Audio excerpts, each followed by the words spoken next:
Good morning সকলোকে good morning দিলোঁ মোৰ ভিডিঅ'ৰ জৰিয়তে। আৰু আপোনালোকক বোলো মোৰ আজি ব্ৰেকফাষ্টটো দেখুৱাই দিওঁ। ৰাতিপুৱাৰ পৰা বহুত কাম কৰি থকা হয়, প্ৰত্যেকগৰাকী মহিলাই কৰে বাৰু, অকল মই বুলিয়ে নহয়। সেইকাৰণে ইমানেই ভোক লাগে, ল'ৰা উঠাৰ আগত মই কিবা এটা খাই লওঁ সদায়, আৰু সি দেৰিকৈ খায়।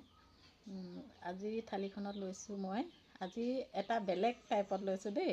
এই গুড় আছিলে বিহুতে অনা, গতিকে এই গুড় কাটি ল'লোঁ।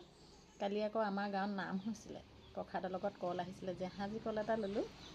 আৰু এইফালে গাখীৰ কাপ এটাতে লৈ লৈছোঁ। এনেকৈ বোলো ভাত কেইটামান আজি গুড়ে গাখীৰে কলে ধুনীয়াকৈ খাই লওঁ। এয়া গুড় গাখীৰ আৰু এয়া এটা কল, মোৰ আজি ব্ৰেকফাষ্ট এনেকেই। আপোনালোকে কিহেৰে খালে জনাব দেই।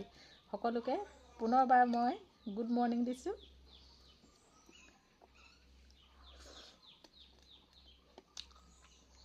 ভাল লাগিছে খাই। বিহুতে অনা গুড়কণ, গুড়ে চাহ নাখাই থাকি যায়, গতিকে মই এনেকৈ কিবা এটা কৰি খাই পেলাওঁ।